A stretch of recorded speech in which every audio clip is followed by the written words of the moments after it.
Halo semuanya, Assalamualaikum warahmatullahi wabarakatuh. Kembali lagi bersama saya Sukri di seri kuliah metode komputasi dalam teknik material. Kali ini kita akan membahas materi kuliah minggu keempat sebenarnya, yang digantikan sekarang, karena waktu itu Pak Dadan sedang sakit. Jadi di sini ada asinkronnya kuliahnya. Jadi kita akan bahas kalpat. Kalpat itu adalah calculation phase diagram. Biasanya kita bisa pakai thermocalc gitu ya untuk aplikasinya. Atau kalau kalpatnya langsung ada ya kayaknya. Kalpat. Ada nih kalpat nih. Nah, jadi intinya eh, kita ada flowchart ya untuk pengerjaannya itu. Jadi kita ada mendefinisikan free energy driving force untuk transformasi, kemudian mathematical apa namanya eh, rumusnya itu bagaimana dan model-model yang diberlakukan, kemudian bagaimana mendefinisikan komputasionalnya dan nilai parameter fisiknya. Kemudian dilakukan konstruksi dari governing equation model simulation. Kemudian ada penyelesaian model dari finite difference method. Kemudian ada kita konstruksi dari computational method model. Kemudian kita tulis nih programnya, kita jalankan ke penghitungannya, dapatkan visualisasi data. Oke, jadi general solution for and the Kalpat formalism. Jadi sebenarnya keterbatasan komputasi eh, jadinya itu solution termodinamik. Eh, jadi karena keterbatasan komputasi kita memakainya itu solution termodinamik yang makroskopi view, sehingga dia kuantitinya yang rata-rata. Jadi kasus termodinamika pencampuran padat sebagai suatu kasus makro kita buat. Jadi contoh difusi, jadi difusi itu tidak menghitung bagaimana individual atom bergerak, tapi dia dilihat sesuatu yang kuantitas atau kayak average daerahnya itu seperti apa gitu. Itu karena kebebasan tadi komputasi untuk menghitung per atom-atom gitu ya. How to treat real solution. Jadi kalau sebenarnya kan untuk pada kondisi realnya kita tetap memakai namanya ideal solution sebagai referensi. Kemudian kita tambahkan excess energy yang mempresentasikan real dari solution itu, atau kita sebut dengan deviasinya. Nah, jadi nilai sistem termodinamika itu ini ya, ada yang ideal dan ada yang deviasinya. Kemudian yang ideal ini bergantung pada molar free energy, kemudian ada entropi pencampuran, gitu ya. Nah, kita lanjutkan. Jadi itu dia larutan ideal, ini dia rumusnya. Ini dikembangkan sebenarnya udah lama ya, di tahun 1948 oleh Radcliffe dan Kister. Jadi di mana ini adalah untuk yang larutan ideal, yang ini untuk yang deviasi. Ini dia ya persamaannya. Nah, kemudian nilainya ada ya, kita mendapatkan K. K itu adalah nilai interaksinya. Level ada level 0, ada level 1, 2, 3. Kalau level 0 berarti deviasi tidak signifikan. Kalau level 1 dia berpengaruh 2, 3 dan seterusnya. IJ adalah komponen-komponen. Kemudian eh, interaction of zeroth order. Jadi nilai deviasi dalam kondisi larutan ideal adalah ekspresi dari value interaksi antar atom yang terlibat, yang sudah ditabelkan dalam suatu database namanya SGTE. Kemudian si Kalpat ini adalah melakukan perhitungan dengan database tadi, gitu ya. Ini dia ada terdapat data fisiknya, udah dilakukan perhitungan oleh orang-orang gitu ya. Kita selesai slide pertama, ini kita lanjut ke slide kedua. Solution of phase with multiple sublattice. Jadi Fe3C atau karbon dan iron menempati sublattice yang berbeda-beda gitu. Jadi lattice adalah struktur kristal. Sublattice adalah ini ya, gimana ya cara ngomongnya ya? Sublattice itu kayak misalnya atom interstisi atau substitusi yang posisinya dalam struktur itu seperti apa gitu. Misalnya biasanya kalau yang interstisi diisi oleh atom-atom kecil, yang substitusi diisi oleh logam biasanya di atom-atom besar. Nah gitu ya, mengenal ada namanya lattice dan sublattice. Kalau lattice itu struktur kristalnya seperti apa. Asumsi dalam termodinamik modeling fase 2 fase dengan multiple sublattice. Pada setiap sublattice terdapat sejumlah satu unit formula atom-atom, yaitu satu mol atom. Yang kedua, pencampuran random pada setiap sublattice, tidak ada pencampuran antar sublattice. Oke. Maksudnya itu kalau misalnya Fe kan sebagai Fe sebagai tidak ada Fe sebagai interstisi karena Fe itu sebagai substitusi gitu aja intinya. Jadi karbon itu nggak ada ditemukan sebagai substitusi karena dia interstisi. Jadi dia kalau udah satu sublattice ya itu aja gitu. Jumlah elemen dalam suatu fase dinyatakan sebagai dengan side fraction yang menyatakan jumlah mol atom-atom I pada sublattice S. Jumlah elemen dalam suatu fase dinyatakan dengan side fraction yang menyatakan jumlah mol atom-atom I pada sublattice. Oke. Ya ini ya, berada pada rentang sekian 0 sampai 1. Logam FCC, BCC, HCP merupakan dua sublattice model yang dimana ada substitusi dan interstisi. Substitusi untuk unsur logam, interstisi adalah unsur non-logam. Dan interstisi kita itu harus memperhatikan adanya vakansi. Vakansi ini dimana pada interstisi tidak semua terisi, jadi ada kekosongan. Dan tentunya ada atom interstisi ya. Misal karbon. Oke. Ini ada dia X, XI, kemudian ada pengaruh dari YS itu ya, si side fraction, vakansinya juga ada, yang Fi itu vakansi. Kemudian two sublattice model, Fe untuk karbon dan vakansi. Kemudian kita bahas yang samping dulu. BS adalah stoichiometry sublattice. Jadi misalnya FCC, sublattice-nya itu kan ada interstisi sama substitusi. Kalau pada FCC, C dan vakansi nilainya 1. Kalau substitusi nilainya 2. Kalau BCC, sublattice interstisinya nilainya 3. Kalau substitusinya 1. Jadi berbeda-beda dia ya.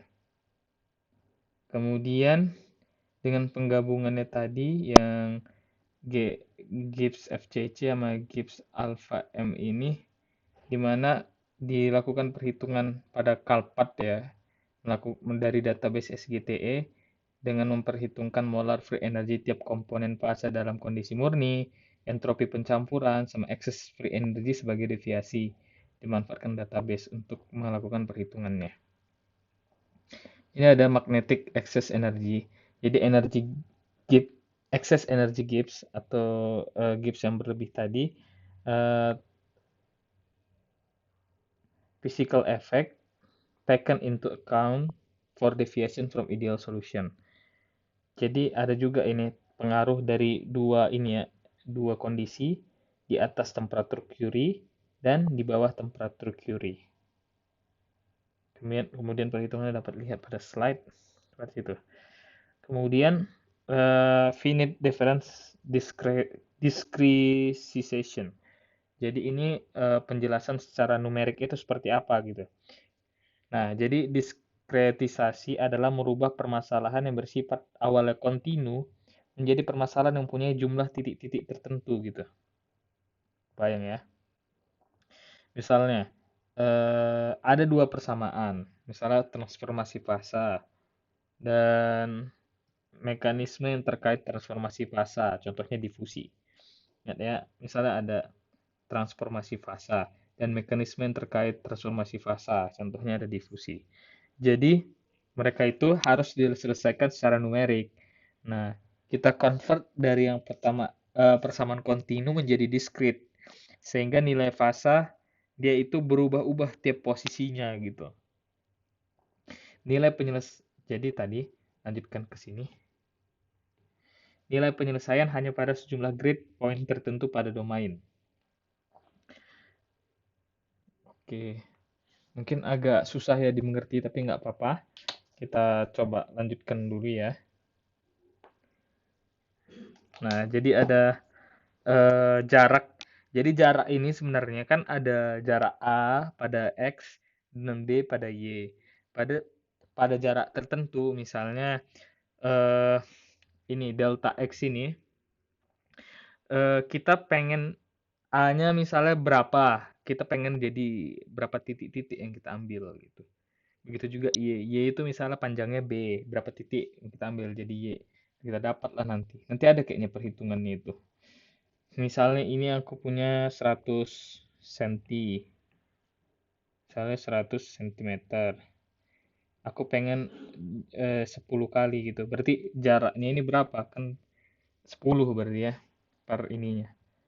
Kalau 100 berarti per 1 cm gitu lah. Kalau 1000 berarti per 0,1 gitu-gitu lah. Jadi dia membuatnya ini discrete. Inilah dia persamaannya tadi. Eh, oke. Jadi dapat itu pakai the Laplace operator. Kemudian dapat nih si OD-nya, si perubahan transformasi fasanya tadi.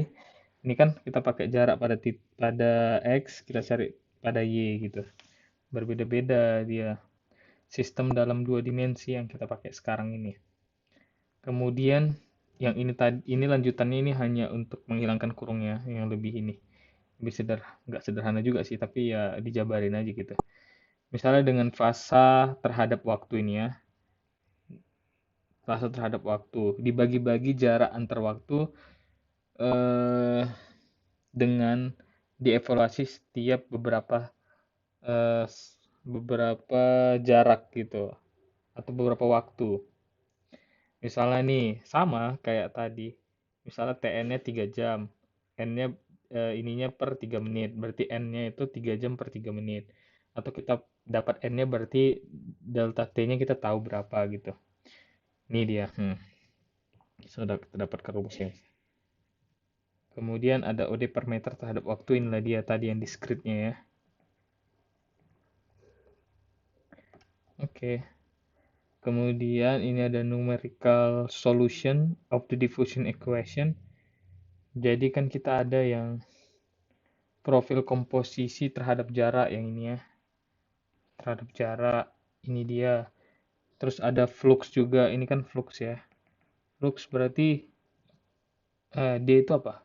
Koefisien difusi terhadap komposisi koefisien difusi dikali komposisi terhadap waktu gitu ya.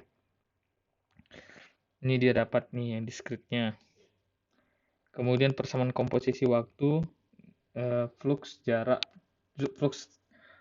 terhadap jarak, sama yang ini ada konsentrasi terhadap ini konsentrasi terhadap waktu.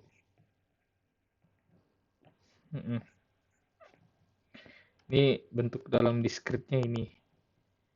Nah, kita lanjutkan ke sini. Ini waktu apa namanya? Gimana ya? Waktu sekarang sama deviasinya gitu. Kalau kita cari di CIT, harus kita tambahkan yang delta T-nya seperti itu ya, guys. Kita ambil contoh ya satu ya. Misalnya profil ini ya, jarak konsentrasi ya. Misalnya konsentrasinya kita ini I gitu kan. Berarti CI plus 2 pakai yang ini. Untuk yang ini ya contohnya, guys. Yang ini dikurang yang ini dibagikan 2 delta X. Nah, gitu pokoknya. 2 delta X ini kan delta X-nya. Jadi bisa kita dapatkan perhitungannya gitu. Kayak ada ingat-ingatan dulu di metode ini, di teknik material itu yang sama Pak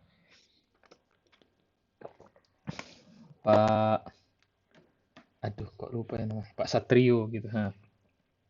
Kemudian yang terakhir boundaries. Jadi boundaries itu apa? Boundaries itu adalah batasan. Jadi batasan ini sebenarnya ada banyak jenisnya tergantung kondisi nanti model kita itu seperti apa gitu kan.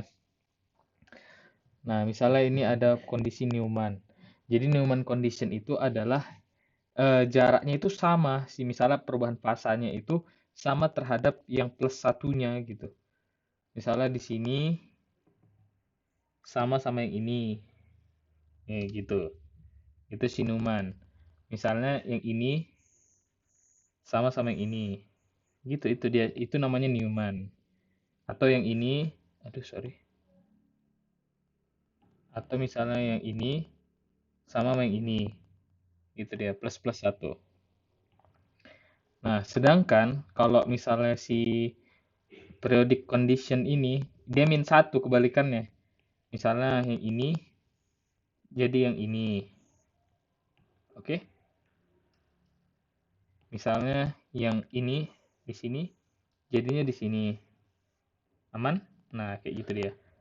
Atau misalnya yang ini di sini jadi sama yang ini gitu. Kalau di relate condition ini dia ada konstanta. Nah, ini kita kan ada kasus yang mau dikerjain itu ya di apa di thermocalc itu pakai yang ini ya. Ada konstanta dan udah ada kita bikin batasannya sendiri gitu. Ada konstantanya. Mm-mm. Ini ada ferrit sama austenit akan muncul tapi belum muncul. Akan muncul. Misalnya pada austenit nih. Si ferrit itu akan muncul tapi belum muncul. Jadi kita bikin aja batasannya dulu seperti itu ya. Mungkin sedikit inilah yang bisa saya sampaikan mengenai ini. Terima kasih.